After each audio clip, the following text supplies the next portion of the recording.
Hello dear students, again welcome back to my YouTube channel GRS academy after public education. तो आज मैं आपके सामने क्लास 12 का पहला चैप्टर संबंध एवं फलन में प्रश्नावली 1i के क्वेश्चनों को सॉल्व करने वाले हैं। तो देखिए, जैसा कि आप जानते हैं, तो अपने पिछले वीडियो में प्रश्नावली 1i के क्वेश्चन नंबर 1 से 6 तक करवा दिया था। तो आज मैं आपको क्वेश्चन नंबर 7 से पढ़ाऊंगा। 7 नंबर क्वेश्चन पढ़ने से पहले आपको बाकी के जो प्रश्न थे 1 से 6 तो उसको भी आपको देखना बहुत जरूरी होगा, जिससे आप 7 से भी क्वेश्चन को अच्छे से सॉल्व कर पाए। अगर आप वो वीडियोस देखना चाहते हैं तो आपको मैं अपने वीडियो के डिस्क्रिप्शन में दे दूंगा लिंक के थ्रू, उससे आप अच्छे से ओपन करके देख लीजिएगा। तो देखिए, प्रश्नावली 1i में क्वेश्चन को स्टार्ट करने से पहले जो बच्चे हमारे वीडियोस को फर्स्ट टाइम वॉच कर रहे हैं तो हमारे चैनल को सब्सक्राइब करना ना भूलें और साथ ही साथ बेल आइकन को प्रेस। तो आपके सामने क्वेश्चन नंबर 7 स्क्रीन पर दिख रहा है। इसे अब हम हल करेंगे। तो देखिए, इसमें क्या दिया है, यदि पूर्णांक बराबर क्या है, पूर्णांकों का समुच्चय। ये आई फॉर क्या होता है, इंटीजर्स। जो बोल रहा है पूर्णांकों का समुच्चय, पूर्णांक होता है ना, आई फॉर इंटीजर्स, इंटीजर्स को ही पूर्णांक बोलते हैं। और जो फलन इस प्रकार है I12, समझ रहे ना। तो निम्नलिखित प्रतिचित्रण की जांच कीजिए जब x बिलोंग कर रहा है किससे, I से। तो यहाँ पर आपको दिख रहा है हमें प्रतिचित्रण की जांच करना है। देखिए, प्रतिचित्रण किस किस टाइप के होते हैं। सबसे पहले जब प्रतिचित्रण की बात करेंगे तो पहला आपको देखना होगा कि वो एक है कि नहीं है, एक ही है कि नहीं। और एक ही के साथ में यदि होगा तो एक ही के साथ में जानते या तो आच्छादक होता है या तो फिर क्या होता है, दूसरा कंडीशन अगर रहेगा एक ही अगर फिर से आएगा तो क्या होगा, वो अंतरक्षेपी हो सकता है। अंतरक्षेपी को अंतःक्षेपी बोलते हैं, ये हो सकता है। एक ये दो कंडीशन हो सकती है। या बात करेंगे कि ये क्या हो जाएगी, एक ही स्थान पे क्या हो सकता है, बहु एक हो सकता है, जिसे बहु एक ही बोलते हैं। तो यहाँ मैं बहु एक लिख दे रहा हूँ। अगर बहु एक होगा तो बहु एक के साथ साथ क्या होगा, यहाँ कॉमा लगा देते हैं। बहु एक के साथ या तो बहु एक आच्छादक होगा या तो बहु एक अंतःक्षेपी होगा। यही दो चीज है। अगर एक ही होगा तो एक के साथ आच्छादक होगा, एक ही होगा तो अंतःक्षेपी हो सकता है, बहु एक होगा तो आच्छादक होगा, या फिर बहु एक होगा तो अंतःक्षेपी होगा। इन चार कंडीशन में किस प्रकार का प्रतिचित्रण ये बिलोंग करता है, तो इसे बारी बारी देखेंगे। अगर ये एक ही आया तो एक के साथ आच्छादक या अंतःक्षेपी देखिए, बहु एक आया तो बहु एक के साथ आच्छादक या अंतःक्षेपी देखिए। यही बस देखना, कुछ नहीं देखना है। तो इसे हम अभी देखते हैं। इसमें सबसे पहले क्या करेंगे, एक ही लगता है कि नहीं लगता है। तो देखिए, इसे रफ कर दे रहे हैं हम और यहाँ पर ये रफ हो गया। अब देखिए, यहाँ पे इसे सॉल्व करते हैं। कैसे सॉल्व करेंगे, यहाँ दिया गया सवाल क्या, एफ एक्स बराबर कितना दिया, एक्स क्यूब। तो लिख देंगे एफ एक्स बराबर में एक्स क्यूब, लिख दिया मैंने। और जानते हैं एक ही की कंडीशन लगाते हैं। यदि जानते ना हम x1 मानते हैं, यदि जैसे x बिलोंग कर रहा है I से, तो मान लेते हैं x1 और x2 बिलोंग कर रहा है किससे, I से। दोनों I से बिलोंग कर रहा है। तो यहाँ क्या सकते हैं पता है, हम देखते हैं एक के लिए क्या होना चाहिए, एक ही के लिए कंडीशन होती है एफ एक्स1 बराबर एफ एक्स2 करने के पश्चात अगर x1 बराबर होता है x2 के, तब ये फलन एक ही होता है। ये आप जानते हैं। तो इसे मैं बता दे रहा हूँ, ये कंडीशन करना है। तो हमें क्या चाहिए, पहले एफ एक्स1 चाहिए। एफ एक्स दिया है तो एफ एक्स1 कैसे आएगा, एक्स के स्थान पे x1 रख देंगे, एफ एक्स1 हो जाएगा। और यहाँ एक्स के स्थान पे x1 रख देंगे तो ये x1 का क्यूब हो जाएगा। ठीक है, हल करेंगे तब भी x1 का क्यूब हो जाएगा। ओके, इसी प्रकार हम क्या करेंगे, एफ एक्स2 निकालेंगे। एफ एक्स2 निकालेंगे तो x स्थान पे क्या रखा, x2, तो यहाँ भी x के स्थान पे x2 रखेंगे तो इसका क्यूब होगा, तो वही होगा x2 का क्यूब ही होगा। इस प्रकार से आपने देखा। हमें क्या करना है, एक के लिए क्या करते हैं, एफ एक्स1 जो है बराबर किसी करते हैं, एफ एक्स2 के बराबर करते हैं। और दोनों कट गया तो क्या मिला, x1 बराबर क्या मिल गया, x2। यहाँ जब जानते हैं x1 बराबर x2 मिल गया, आपके पास क्या मिला है, आपके पास देखिए यहाँ पे x1 बराबर x2 है। अतः क्या होगा, अतः एक ही प्रतिचित्रण है। अतः फलन जो है f कैसा है, एक ही प्रतिचित्रण है। अभी तो ये रही आधी बात। आधी बात बचा है एक ही साथ में आच्छादक के अंतःक्षेपी, ये देखना है। तो यही देख लेते हैं यहाँ पे इसे। तो देखना है इसे, अब देखिए हमें क्या करना है, ये तो देखिए बहुत सिंपल होता है, एक्चुअली हम यही कंडीशन दिखाते हैं, चाहे तो आप अंकों के थ्रू रख करके भी दिखा सकते हैं कि बराबर आएगा कि नहीं आएगा। अब देखिए रही बात, हम बात करते हैं किसके लिए अब, तो अब बात करते हैं हम, ये देखते हैं आक्षार्थक के अंतरक्षेपी है ना। तो सबसे पहले हम क्या करेंगे, यहाँ वैल्यूज रखेंगे, वैल्यू रखते हैं, यहाँ पर क्या रखेंगे, यहाँ मान लेते हैं चूंकि आई क्या है पता ना, आई एक इंटीजर पूर्णांक, आई में सब क्या क्या आएगा देख लो, आई अगर होगा तो आई इस प्रकार से बच्चे बनाएगा, जैसे कि आप रख देंगे -1 और -2 -3 ले सकते हैं, या फिर सकते हैं 0 1 2 या 3, और ये डायरेक्ट अनंत होगा, इस तरह से क्रम हो सकता है। ये और तो हो सकता है, ये और जाएगा -3 पर -4, यहाँ अगर आप ऐसे भी कर सकते हैं, ये कर सकते हैं क्या, -1 इधर जाएगा तो -2 और इधर जाएगा तो -3, और ये डायरेक्ट इधर जाएगा, तो इधर भी आएगा इधर भी आएगा, ठीक है। ये इस प्रकार से आइए है, कहा तो नहीं कि पॉजिटिव इंटीजर्स है कि नेगेटिव है, कहा इंटीजर्स मतलब ये पूर्णांक है, पूर्णांक आपको दिख रहा है। अब यहाँ पर देखिए, यहाँ पूर्णांक x जो है सारे अवयव किससे बिलोंग कर रहे हैं, पूर्णांक से, मतलब यहाँ सारे अवयव जो है पूर्णांक से बिलोंग कर रहे हैं, देखिए बिलोंग कर रहे हैं ना, सारे अवयव कर रहे हैं, तो वही तो कहा था x बिलोंग कर रहा है i से। अब यहाँ करना क्या है, ठीक है, अब यहाँ रखते वैल्यू, हम सबसे पहले काम क्या करेंगे, वैल्यू रखेंगे, तो यहाँ हम रखेंगे कितना, मान लीजिए f हम x बराबर 0 रखते हैं, ठीक है, 0 रखते हैं, तो यहाँ पे यदि हम 0 रखेंगे तो x स्थान पे क्या रखा 0, जैसे 0 रखेंगे तो यहाँ क्या मिलेगा, 0 का क्यूब, इसका मतलब क्या हो गया 0 ही मिलेगा। अगर हम बात करेंगे f -1 रखते हैं, ठीक है, -1 रखते हैं कितना हो जाएगा, -1 रखेंगे कितना हो जाएगा, यहाँ पे -1 का होल क्यूब होगा, मतलब क्या जाएगा, -1 का होल क्यूब करेंगे तो पॉजिटिव नेगेटिव मिलेगा -1, f -2 निकालते हैं कितना मिलेगा, -2 का होल क्यूब करेंगे कितना मिलेगा, इसका हो जाएगा कितना आपके पास, पॉजिटिव नहीं होगा नेगेटिव मिलेगा 8, 2 का क्यूब 8 होता है, जैसे -1 -2 और -3 भी निकाल लेते हैं तो क्या होगा, -3 का होल क्यूब कितना होगा, -27 हो जाएगा। और इसी प्रकार अगर बात करेंगे हम पॉजिटिव वैल्यू भी लेके लिख लेते हैं 1 2 3 वाला, तब क्या मिलेगा, तो f1 अगर निकालते हैं f1 तब क्या होगा, जब f1 निकालेंगे यहाँ 1 का क्यूब होगा मतलब 1 आएगा, f2 निकालेंगे तो 2 का क्यूब आएगा मतलब 8 आएगा, और f3 निकालेंगे तो 2 क्या होगा 3 का क्यूब मतलब कितना हो जाएगा, यहाँ पे आपका 27 हो जाएगा। तो इस प्रकार से आ गया। अब यहाँ पर आपको क्या दिख रहा होगा, ठीक है, अब मैं यहाँ जगह नहीं तो इसे रफ करके बता दे रहा हूँ क्या चीज होगा यहाँ पे, तो देखिए ये रफ हुआ। अब ये आप ध्यान रखेंगे कि ये क्या था, एक एकीकृत प्रतिचित्रण था ना, ये जो रफ कर रहा हूँ।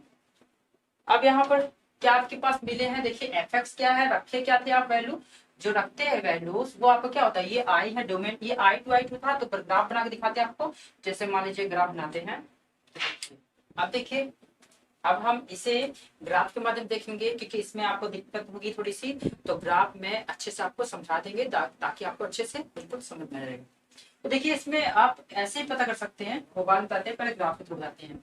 ओके, तो यहाँ पर क्या दिया, अगर हम 0 देखते हैं तो यहाँ सारे वैल्यू आई की वैल्यू थी, यहाँ पे आई क्योंकि I2 था ना, ठीक है। अब देखिए यहाँ पर ग्राफ कैसे बनेगा, जैसे कि आप हम 0 रखेंगे, 0 का प्रतिबिंब क्या बना है, 0 ही बना है, और यहाँ अगर बात करेंगे हम -1 का, तो -1 का प्रतिबिंब क्या बना है, -1 ही बना है, और यहाँ पे -2 का प्रतिबिंब क्या बना है, -2 का प्रतिबिंब आपको बना है -8, तो ये -2 का रहा प्रतिबिंब -8, और -3 का प्रतिबिंब कितना बना है -27, और यहाँ 1 का प्रतिबिंब कितना बना है, 1 का प्रतिबिंब 1 बना है, 2 का प्रतिबिंब 8 बना है, और 3 का 27 हो गया है।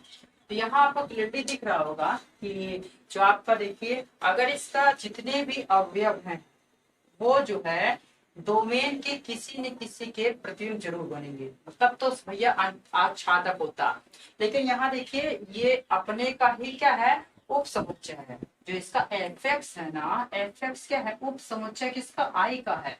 यहाँ अगर y होता, एक्स वाई होता तो यहाँ y होता, ओके, और यहाँ पे अगर क्या आई है तो आई रहेगा। तो आपने देखा था ना इस कंडीशन जिसमें आती है वो क्या होता है, अंतरछेदी होता है। तो यहाँ वही तो मिल रहा है, आई तो पूरी वैल्यू ये सब है, तो सारे अवयव कहाँ प्रतिबिंब बन रहे हैं इसमें, एक या एक से अधिक प्रतिबिंब इसमें ऐसे होंगे जो डोमेन के प्रतिबिंब नहीं है, तो वो क्या होता है, अंतरक्षेपी होता है। तो यहाँ पे आपको पता चल गया अंतरक्षेपी है, तो इसे लिखेंगे कैसे, देखिए लिखना है आपको, यहाँ पे डोमेन आपके पास क्या दिया गया है, डोमेन आई बराबर कितना दिया गया है, लिखेंगे डैश डैश डैश डैश -3 -2 और -1 0 1 2 3 दैट इज ये के इतने के फलन का प्रतिबिंब डोमेन इतना का जो फलन की प्रतिबिंब है वो कितना आ रहा है, प्रतिबिंब तो आपके पास सिर्फ यही आया है, क्या क्या आया है, -27 आया है और -8 आया है, और भी आता अलग बात है, लेकिन बस इसमें देखेंगे तो आप इधर कर सकते हैं डैश और इसके बाद जाएगा, लेकिन कुछ कुछ इसमें छूट जाएगा, ठीक है। -27 आया है और -8 आया है और क्या आया है, यहाँ डैश सी करते रहेंगे, इसके बाद क्या है माइनस, आप कुछ जगह रखेंगे तो देखेंगे -1 आया है, फिर इसके बाद क्या है 1 0 भी आया ना, 0 1 और 8 27, इसके बाद और आएंगे, लेकिन इनके बीच में कोई और अवयव नहीं आएगा, ठीक है। तो ये देखिए इसमें सारे अवयव आ गए हैं पूरे आई, आई मतलब पूर्णांक, लेकिन इसमें कुछ पूर्णांक रह गए ना, तो ऐसे होता है। तो यहाँ लिखेंगे अर्थात फलन का जो परिसर है, अर्थात जो आपका दिख रहा है एफ का परिसर आ रहा है वो कितना आ रहा है, यही आ रहा है वैल्यू, क्या आ रहा है -27 माइनस में 8 माइनस में 1 0 1 8 27 ये सब आया है। तो यहाँ पे आपने देखा चूंकि यहाँ क्या दिख रहा है, फलन का जो परिसर है, फलन का परिसर वो उपसमुच्चय किसका है, आई का, ये आई तो है, मतलब आई क्या है, ये फलन का परिसर आपका ये है, आई ये है, तो इसी का तो उपसमुच्चय ये है। जब उपसमुच्चय रहता है तो क्या होता है, ये आपका अंतःक्षेपी होता है। तो यहाँ लिखेंगे अतः, यहाँ लिखेंगे अतः फलन क्या है, अंतः अंतःक्षेपी या फिर अंतःक्षेपी तो लिख सकते हैं, अंतःक्षेपी प्रतिचित्रण है, प्रतिचित्रण है। इस प्रकार से लिखेंगे आप, इस प्रकार फलन जो है, यहाँ इसके पहले आपने क्या सिद्ध किया था, आपका जांच कीजिए कि निम्नलिखित प्रतिचित्रण की जांच, मतलब कौन कौन सा प्रतिचित्रण इसमें आ रहा है। तो पहले आपने एक इसके पहले देख चुका था, एक के साथ साथ ये क्या अंतःक्षेपी प्रतिचित्रण है। क्या लिखेंगे, अतः फलन एक अंतःक्षेपी प्रतिचित्रण, यही आपको लिख के दिखाना था कि क्या क्या प्रतिचित्रण इस पे लागू हो रहा है। तो देखा इस प्रकार से आपका जो है यहाँ पे बन होगा।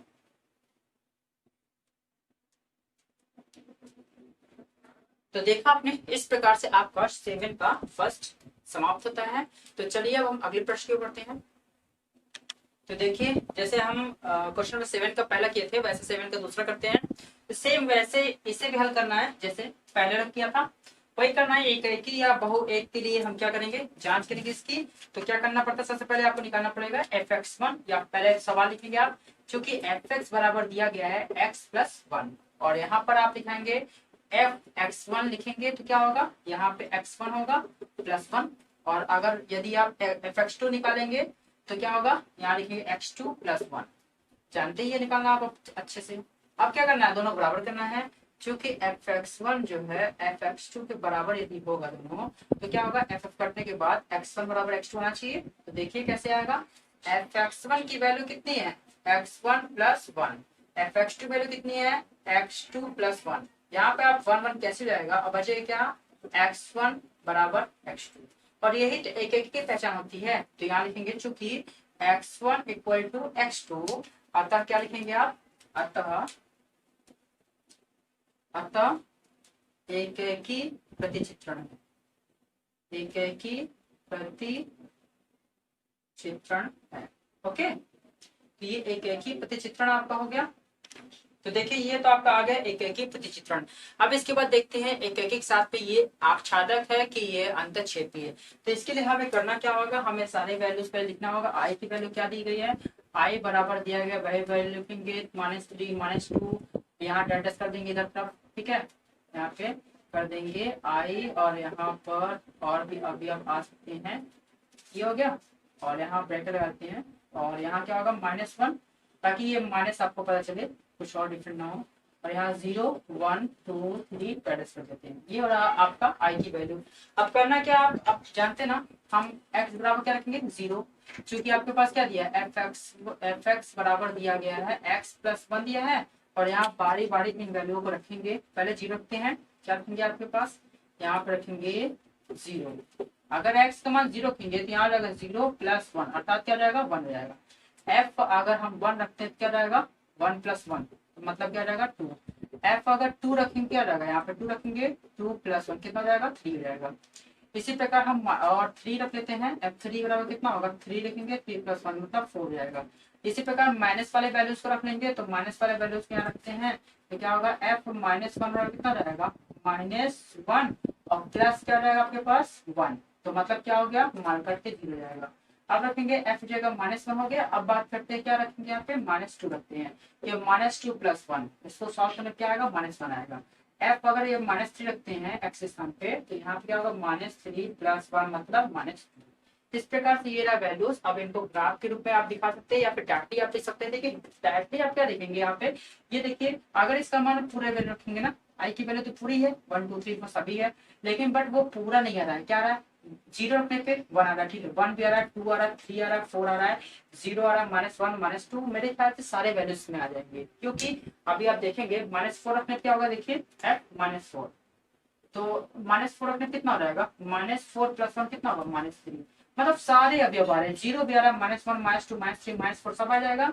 और इसी प्रकार ये देखेंगे 1 2 3 4 आगे करेंगे तो 5 6 7 8 सब कुछ आ जाएगा। मतलब इसके बाद क्या आने वाला है 1 2 3 4 अगला वैल्यू रखेंगे तो 4 के बाद क्या आएगा 5 आएगा 6 आएगा 7 आएगा। तो इसके बाद ये डैश लगा देंगे हम कि इसके प्योर वैल्यूज अभी सब सिमिलरली वैसे ही आएगा जैसे ये आ रहा है, वैसे इसे भी कर सकते हैं। सेम देखिए -3 के बाद क्या आएगा -4 आएगा -5 आएगा -6 आएगा। तो यहाँ आपको दिख रहा है आई क्या था आपका पूर्णांक था, पूर्णांक मतलब कैसा ही पूर्णांक है चाहे नेगेटिव हो चाहे पॉजिटिव है, तो ये भी तो वही आ रहा है पूर्णांक के द्वारा आपका 1 2 3 4 भी है, पॉजिटिव पूर्णांक भी है, नेगेटिव भी है, साथ ही साथ 0 भी है, तो सब कुछ आ रहा है ना। तो ये जानते हैं ना, आप जानते हैं जो fx होता है वो इसके बराबर y आना चाहिए, तो ये वही तो है।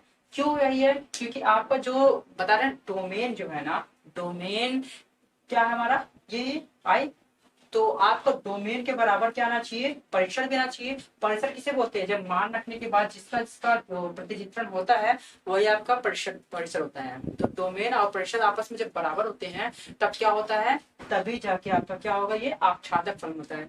तो ग्राफ के माध्यम से भी दिखा देना आपको किस प्रकार से होगा, तो मैं इसे ग्राफ पर बता रहा हूँ। तो देखिए यहाँ पर चित्र बना दे रहे हैं, यहाँ पर ये आई ये भी है और आई ये भी है। अब यहाँ देखिए अब यह कुछ इस प्रकार आई के कैसे थे -3 था -2 था -1 था 0 1 2 3 और डैश यहाँ कर दे रहे हैं, यहाँ पे डैश कर दे रहे हैं। अब इसके बाद यहाँ पे क्या क्या वैल्यू आई है हमें तो पूरी वैल्यू लिखना है, उसमें से क्या क्या चुना जाएगा वो अलग बात है। 4 तक चुना गया ना, 4 तक या 3 तक कुछ लिख लीजिए आप। तो यहाँ पर क्या दिख रहा है आपको, अगर बात करेंगे तो यहाँ पे आप सब कुछ वैल्यू लिखेंगे वैसे ही, तो आप -3 लिखिए, +4 तक लिख सकते हैं, तो यहाँ -3 लिखिए और ये डैश कर दीजिए और यहाँ -2 -1 0 1 2 3 और यहाँ 4 भी कर दीजिए डैश कर दीजिए, एक एक्स्ट्रा कर देना क्योंकि यहाँ पे था ना। अब यहाँ आप देख सकते हैं, देखिए अगर बात करेंगे इसमें प्रतिचित्रण की तो 0 अगर रखेंगे तो 0 रखने पे कितना मिल रहा है उसका प्रतिबिंब 1 मिल रहा है, 0 का प्रतिबिंब 1 है और 1 का प्रतिबिंब कितना है 1 का प्रतिबिंब 2 है, 2 का प्रतिबिंब कितना है 3 है, 3 का क्या है 4 है प्रतिबिंब। इसी प्रकार से आप देख रहे हैं -1 का प्रतिबिंब क्या है -1 का प्रतिबिंब 0 है और -2 का कितना है -1 है ना, और -3 कितना है -3 का आपके पास -2 है।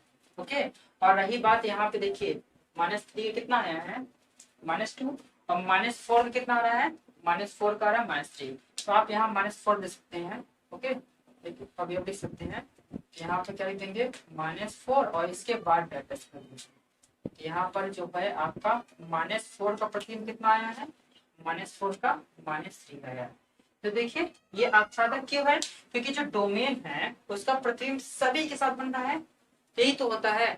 इसके हर एक अवयव जो है मतलब इसके जो प्रतिबिंब दिख रहा है क्या परिभाषा होती है आच्छादक का, जो y का जो सह डोमेन है, सह डोमेन मतलब वही y के जितने भी अवयव है वो जो है डोमेन के किसी न किसी के प्रतिबिंब जरूर होंगे। ये सारे अवयव दिख रहे हैं, इसके किसी न किसी अवयव पे जरूर प्रतिबिंब है। कोई प्रतिबिंब छूटा हुआ है कि हाँ कोई भी चीज नहीं है कि हाँ इसका प्रतिबिंब ये नहीं है, मतलब छूट गया, ऐसा नहीं है ना। तो ये आच्छादक है, सिंपली दिख रहा है आपको। और या फिर आप देख सकते हैं एफ एक्स बराबर वाई, जितना आपके पास एफ एक्स था वही वाई आ रहा है। तो पता ना वाई क्या है, वाई आपके एफ एक्स क्या पता ना, एफ एक्स जो वैल्यू रखे थे ये सब वैल्यू दिख रहा है, ये पूरा अगर यहाँ कुछ वैल्यू है सब कुछ वाई ही है। और जो आपका एफ एक्स क्या है, जिस पर प्रतिबिंब लगा है वो क्या है, आपका एफ एक्स है।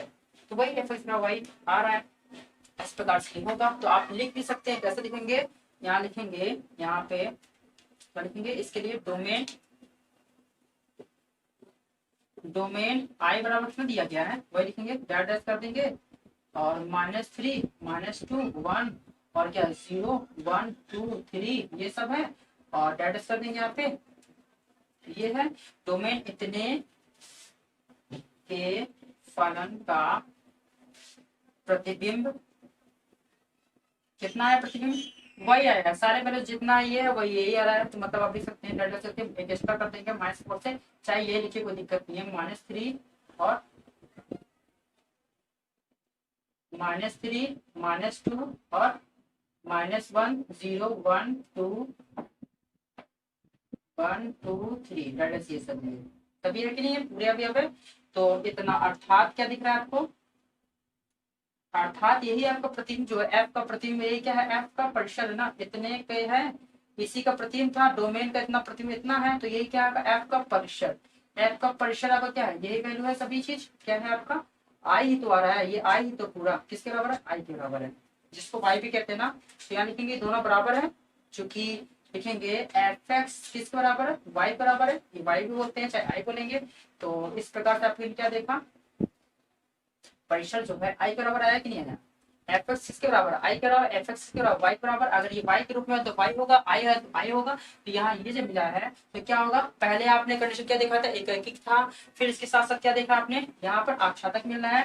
तो इसके बाद आप क्या लिखेंगे, यहाँ पे लिख देंगे आच्छादक है, अतः क्या लिखेंगे, अतः ये प्रतिचित्रण जो है आच्छादक प्रतिचित्रण है, आच्छादक प्रतिचित्रण है। इसके साथ ही साथ यहाँ लिखेंगे इस प्रकार एक फलन जो है एक की और क्या है साथ साथ आच्छादक प्रतिचित्रण, ये समझ में आ गया आपको। तो देखा इस प्रकार से आपका क्वेश्चन नंबर 7 का सेकंड भी समाप्त होता है। तो चलिए अब हम अगले प्रश्न को बढ़ते हैं। तो चलिए अब और भी प्रश्नों को सॉल्व करते हैं। जैसा कि आपको दिख रहा है स्क्रीन पर, यहाँ आपके सामने 3 प्रश्न हैं, क्वेश्चन नंबर 3, 4 एंड 5। तो देखिए जैसे आप क्वेश्चन नंबर 1 किए हैं, 2 किए, सेम वैसे आप 3 और 4 पे अपने लगा लेंगे। तो सिमिलरली उसी प्रकार का ये है, क्योंकि यहाँ देखिए आपको अचर राशियाँ दिख रही हैं, तो सेम वैसे आप प्रोसेस लगा कर लेंगे। लेकिन 5 नंबर थोड़ा सा डिफरेंट आपको दिख रहा है, तो मैं आपको 5 सॉल्व करके दिखा दे रहा हूँ। तो देखिए सबसे पहला काम हमें प्रतिचित्रण की जांच करना है, मतलब एक ही है कि बहु एक प्रतिचित्रण है, ये पहले पता कर लेंगे। उसके बाद हम आच्छादक और क्या पता करेंगे, अंतक्षेप भी पता करेंगे। ओके, तो देखिए पहले सवाल पूछ लेते हैं। क्वेश्चन नंबर 5 क्या लिखेंगे, एफ एक्स इक्वल टू कितना दिया है, एक्स प्लस एक्स स्क्वायर है। यहाँ पर देखिए हम जानते हैं fx1 और fx2 निकालते हैं। तो यहाँ x के स्थान पे अगर हम x1 रख देंगे तो यहाँ पे x के स्थान पर हो जाएगा x1 प्लस यहाँ पे x1 का होल स्क्वायर। ओके, अब हम fx2 निकालेंगे, मतलब कि क्या समझे आप, x स्थान पे मैंने क्या रखा, x2 रख दिया, यहाँ पे x2 रखा, तो यहाँ पे क्या होगा x2 होगा और यहाँ क्या होगा x2 का होल स्क्वायर। अब दोनों राशियों को बराबर करेंगे क्योंकि ये दोनों बराबर होती है। और अब इसके बाद देखते हैं ये क्या वैल्यू कटेगी नहीं कटेगी। क्या लिखेंगे, fx1 जो है किसके बराबर करेंगे, fx2 के। तो सिमिलरली यहाँ दिख रहा है fx1 जो है fx2 के बराबर तो होता है, ये दोनों बराबर करेंगे तो यहाँ क्या मिला, x1 प्लस x1 का होल स्क्वायर बराबर x2 plus x2 whole square. देखिए यहाँ राशि डिफरेंट टाइप का है, यहाँ कोई वैल्यू एक दूसरे से नहीं कट पाएगी। तो यहाँ आपके पास क्या समझेंगे, क्योंकि यहाँ पे क्या मिला आपके पास, x1 जो है बराबर नहीं है क्या x2 के, अगर बराबर होता तो राशि क्या होता है, कट जाता कोई ना कोई। तो यहाँ पे आपको ये वैल्यू मिल चुकी है, x1 क्या है, बराबर नहीं है x2 के। तो ये किस में कंडीशन लगता है, जब x1 x2 के बराबर नहीं होता है तब वो क्या होता है, बहु एक प्रतिचित्रण होता है। तो यहाँ आप सिंपली लिख सकते हैं, अतः यह बहु एक प्रति चित्रण है। तो आपको पता चल गया ये कैसा चित्रण है, बहु एक प्रति चित्रण है। अब देखिए इसको मैं और अच्छे समझा दे रहा हूँ, क्लियरिफाई कर दे रहा हूँ एग्जाम्पल के थ्रू। एग्जाम्पल में जैसे मानते हैं हम यहाँ पे, आप मान लीजिए जैसे कि मान लीजिए यहाँ पे x1 बराबर आप मान सकते हैं, x1 बराबर आप मान लीजिए 1 और x2 बराबर क्या मान लेंगे आप -2। ठीक है, अब देखिए जब निकालेंगे fx1, जब निकालेंगे fx1 तो fx1 में क्या होता है, fx1 बराबर क्या आपके पास है x1 प्लस x1 का होल स्क्वायर। तो यहाँ पर क्या वैल्यू रखेंगे, x1 की जगह रखेंगे 1 प्लस यहाँ x1 जगह 1 का स्क्वायर रखेंगे, कितना हल करने पे आएगा 1 का स्क्वायर 1 1 2। फिर हम fx2 निकालते हैं तो यही होगा x2 प्लस में x2 का होल स्क्वायर। तो यहाँ क्या होगा, x2 जगह क्या रखेंगे हम -2 रखेंगे और प्लस में यहाँ क्या रखेंगे, ये x2 का मान कितना है -2 का स्क्वायर कर देंगे। तो इसको हल करेंगे, -2 स्क्वायर प्लस 4 होगा, प्लस 4 में से 2 जाएगा तो आ जाएगा 2।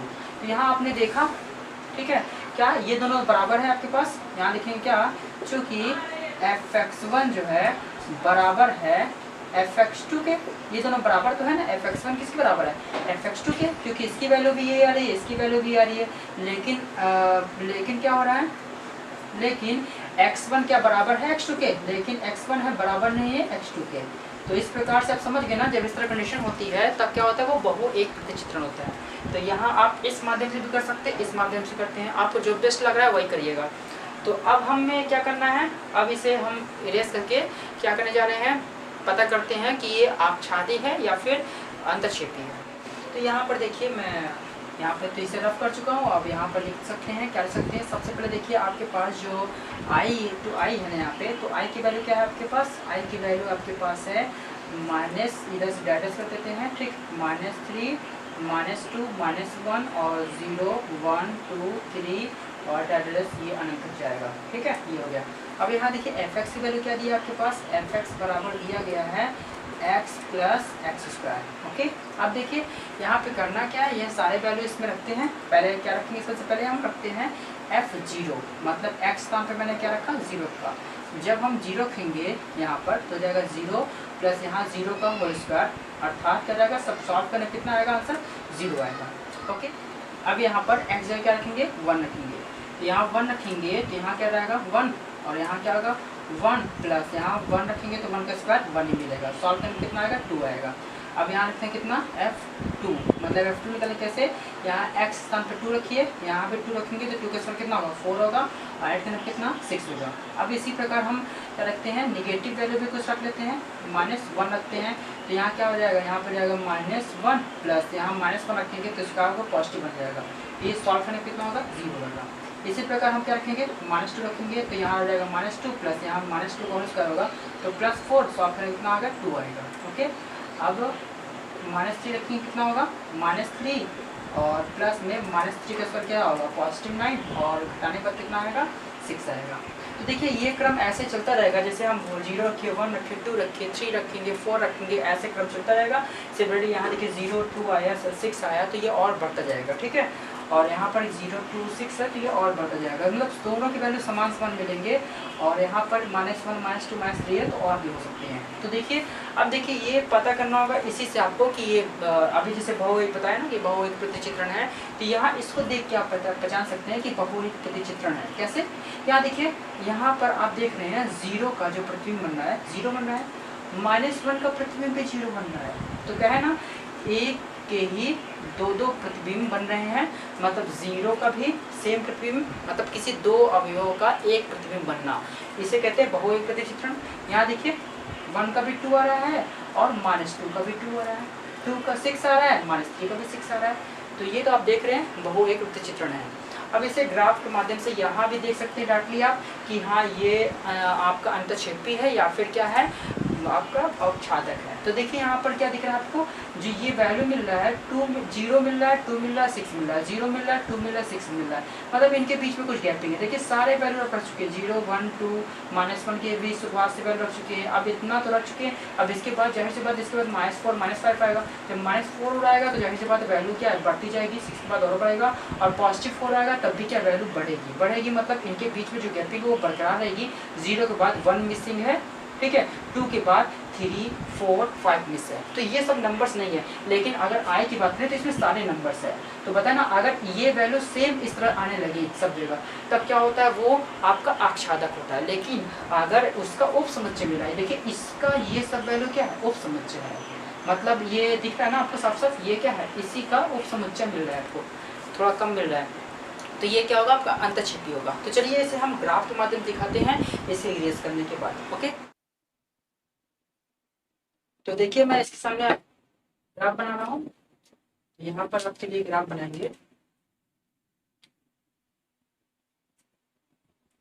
ये रहा ग्राफ, और यहाँ पर आई लिख रहे हैं, ये भी आई है, ये भी आई है। ओके, तो सारे वैल्यू रहेगी, बस वैसे चलना जाएगा ये सभी। तो यहाँ पे क्या रहेगा, सारे वैल्यू रख देंगे, -3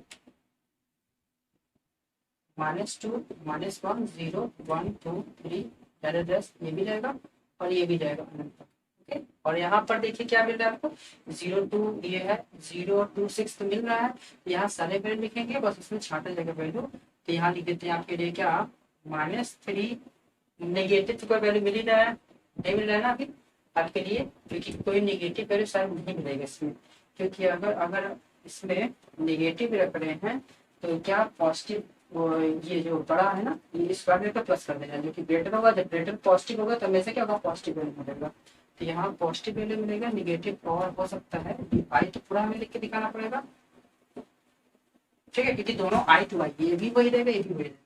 अब उसमें किस किस का वो उसका शेडो बनना है, मतलब क्या प्रतिचित्रण हो रहा है वो देखेंगे, इसे बोलते हैं प्रतिबिंब।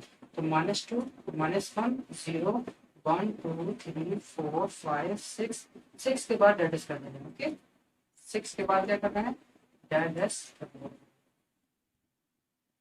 ओके, अब देखिए यहाँ पर क्या दिख रहा है आपको, जब इसकी प्रतिचित्रण की बात आई तो यहाँ देखिए, अगर देखेंगे -3 का प्रतिबिंब क्या है, 6 है, तो -3 का किसका प्रतिबिंब 6 है। ओके, और बात करते हैं -2 है, -2 का प्रतिबिंब कितना हो रहा है, -2 का प्रतिबिंब 2 हो रहा है, -2 का प्रतिबिंब क्या मिल रहा है, 2 मिल रहा है। ओके, यहाँ देखते हैं -1 का प्रतिबिंब क्या मिल रहा है, -1 का 0 मिल रहा है, -1 का प्रतिबिंब क्या मिल रहा है, 0 मिल रहा है। और यहाँ देखेंगे तो क्या है, 0 1 2, मतलब 0 का प्रतिबिंब क्या मिल रहा है, 0 प्रतिबिंब 0 मिल रहा है। ओके, अब यहाँ क्या दिख रहा है आपको, 1 का प्रतिबिंब कितना मिल रहा है, 2 मिल रहा है, 1 का भी 2 मिल रहा है, और 2 का क्या मिल रहा है, 6 मिल रहा है, 2 का क्या मिल रहा है, 6 मिल रहा है। तो इसी प्रकार और मिलेगा, अगर बात करेंगे और आगे जाते हैं, यहाँ 3 तक गए थे ना, तो यहाँ भी अगर 3 तक जाएंगे तो क्या मिलेगा, 5 से बाहर वैल्यू क्या कर रहे हैं, F3 निकालने कितना होगा, यहाँ लिखेंगे कितना, 3 और प्लस 3 कैसे कितना होगा, 9, और 9 से कितना होगा, 12। ठीक, 12 होगा ना पक्का। देखिए यहाँ रखा मैंने 3 प्लस और 3 के स्क्वायर 9, 9 3 कितना हो गया, 12। तो देखिए यहाँ पे पहले 4 ऐड होगा, फिर उसके बाद मैं गलती से यहाँ बोल दिया था 10 होगा, 4 4 का डिफरेंस है, ऐसी बात है, 4 का डिफरेंस नहीं है। यहाँ पे पहली बार 4 है तो फिर और एक्स्ट्रा हो गया, फिर 6 का होगा, फिर 2 ऐड होगा, फिर और मैक्सिमम जाएगा। ओके, तो ये कोई क्रम नहीं फॉलो कर रहा है, अपने से जो वैल्यू आ सकती है वो हो रहा है। अब यहाँ पर क्या दिख रहा है आपको, 3 का भी कितना आ रहा है, 12 आ रहा है। तो 12 यहाँ पर दिखाया नहीं आपको, क्योंकि यहाँ 6 लिया है हमेशा, इसीलिए इसे कोई जरूरी नहीं आपको, ठीक है। 12 3 यही कहीं आएगा। ओके, 3 का भी यही कहीं आएगा, आप कर सकते हैं। तो इसे मैं हटा ही दे रहा हूँ, ज़्यादा अच्छा रहेगा, और इसे यहाँ से हटा देंगे। ओके, तो इस प्रकार से आपने क्या देखा इसका। अच्छा, ये बहु एक जो है चित्र के माध्यम देख लीजिए, बहु एक इसलिए है क्योंकि देखिए यहाँ इसके जितने भी दिख रहा है आपको, बहु एक क्या है, इसके भी 2 प्रतिबिंब है, 1 2, ठीक है ना, और इसके भी क्या है देखिए मतलब दोनों से मतलब कि दो अवयवों का एक ही प्रतिबिंब है। देख रहे हैं ना, बहुएक है। तो उसी परिभाषा क्या पढ़ा था आपने, बहुएक किसे कहते हैं, कम से कम दो अवयव या दो से अधिक, एक या एक से अधिक ऐसे अवयव जिसका क्या है, दो समान प्रतिबिंब मिले, दो ही प्रतिबिंब। तो यहाँ दिख रहा है ना, या फिर आपको दिख रहा है ये दोनों के दोनों किसके हैं प्रतिबिंब, ये दोनों के दोनों आपके पास 3 और 2 के हैं। ठीक है, ये 3 और 2 के, -3 और 2 के हैं। यहाँ भी आपको दिख रहा है डबल होगा, यहाँ भी डबल होगा, तो ये क्या होता है, बहु एक। इस पे तो डबल होना ही नहीं है, क्योंकि जब इस पे डबल हो जाएगा तो फलन भी नहीं कहलाएगा, तो इसका प्रतिचित्रण भी नहीं हो पाएगा। लेकिन इस पे डबल होगा, जब भी डबल होगा ना या ट्रिपल होगा तब क्या होगा, ये बहुएक होगा। अब बात करते हैं ये क्या है, ये अंतक्षेपी है कि आपछादक है। तो देखिए आपछादक होने के लिए इसके प्रत्येक अवयव जो है, जो ये दिख रहा है आपके पास क्या, ये आपका क्या है, डोमेन। मतलब इसके सभी अवयव डोमेन के प्रत्येक डोमेन का क्या होगा, प्रतिबिंब होना चाहिए। तो इसका प्रत्येक अवयव है क्या डोमेन प्रतिबिंब, नहीं है, कुछ अवयव छूट गए हैं जो कि डोमेन के प्रतिबिंब नहीं है। जब नहीं है तो अर्थात ये क्या होगा, आप छादक नहीं होगा, क्या होगा, अंतक्षेपी होगा। अंतक्षेपी क्यों होगा, ये देखिए इसी का उपसमुच्चय, ये पूरा इंटीजर्स था यहाँ से लेके यहाँ तक, लेकिन इसमें किस पे से बना, 1 2 3 इसी पर है, और किसी बना नहीं ना, मतलब कुछ ना कुछ पार्ट पे, और इसके बाद डाटा जाएगा तो मतलब और भी कुछ जाएगा जो कि इसमें अवयव और मिलेंगे। तो देखिए अब ये तो रही बात डायग्राम की। अब मैं इसे लिख के कैसे दिखाएंगे, तो वो सबसे पहले अभी लिखना होगा आपको, जो कि आई क्या है आपका, ये डोमेन है, ये आपका क्या है, आपका वो सह डोमेन है। तो यहाँ पर क्या लिखेंगे, डोमेन आई इक्वल टू कितना दिया है, डोमेन आई यही रहेगा आपका, डैश डैश डैश डैश -3 -2 -1 0 1 2 3 इतना के फलन का प्रतिबिंब प्रतिबिंब कितना है, इसका प्रतिबिंब क्या है, ये आपके ये सब प्रतिबिंब है। ये देखिए 0 पे 2 पे और 6 पे, ये क्या है, प्रतिबिंब है। तो यहाँ पे इधर तो मिलेगा नहीं कुछ, बस मिलेगा कितना, 0 मिलेगा, 2 मिलेगा, 6, और उसके बाद और मिल सकते हैं इधर पॉजिटिव साइड में। ओके, इतना, अर्थात चाहे आप बात करेंगे एफ का प्रतिबिंब, ये एफ का प्रतिबिंब कहलाता है, या फिर कह सकते हैं एफ का परिसर, अर्थात फलन का परिसर। तो परिसर कितना दिया गया आपको, वही दिया है, परिसर कितना है, 0 2 6 ये है। तो ये आप यहाँ देखने क्या मिला, चूंकि यहाँ पे आपका देखने को मिला, चूंकि फलन का जो परिसर है वो समझिए किसका है, आई का। आई मतलब आई तो पूर्णांक है जिसमें सारी राशियां मौजूद है, धनात्मक ऋणात्मक दोनों। और एफ का प्रश्न कितना है आपका, ये आया कि नहीं है, जो कि इस आई का ही तो है, प्रश्न कितना दिया है आपका, यही तो दिया है, कितना दिया है, मतलब कि 0 2 6 डैश अनंत तक है। और ये उपसमुच्चय आई का तो है, आई मतलब क्या है वैल्यू, ये सारी वैल्यू है। तो ये आपको देखने को मिला कि जो फलन का परिसर है वो मतलब इसी का उपसमुच्चय है, किसका, फलन के, आपके आई के। समझ में आ गया ना, जैसे इसे आप वो भी जानते हैं ना, जैसे वाई के रूप में जानते हैं सह डोमेन, यहाँ लिख सकते हैं जगह पे क्या, सह डोमेन। ओके, तो ये जब इस तरह कंडीशन मिलती है तो क्या होता है, यहाँ पर यहाँ लिख सकते हैं जो है ये मिल रहा है कि किसका है, इसके सह डोमेन के, किसका सह डोमेन है भाई, आई का सह डोमेन, सह डोमेन जो कि आई यहाँ मौजूद है। तो इस प्रकार से आपने भी देखने को मिला। इसके पहले हम क्या प्रूफ किए थे, बहु एक था कि एक ही था, बहु एक था। तो यहाँ लिखेंगे अतः, यहाँ लिखेंगे अतः ये क्या है, पहले इसके बारे में, अतः फलन अंतः क्षेपी प्रतिचित्रण है। इस प्रकार क्या हो जाएगा, इस प्रकार जो है आपका, इसके पहले आपका आया था बहु एक ही, और यहाँ पे क्या है अंतक्षेपीय। इस प्रकार क्या फलन जो है वो क्या होगा, बहु एक अंतक्षेपी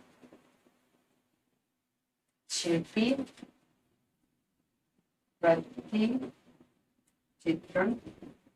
है। तो ये आपको दिखाना था कि ये किस प्रकार का प्रतिचित्रण है। तो देखा आपने, इस प्रकार से ये भी क्वेश्चन आपका समाप्त होता है। तो आशा करता हूँ ये आपको अच्छे से समझ में आ गया होगा।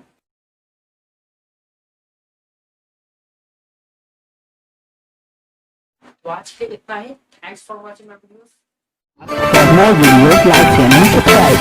Also press the bell icon.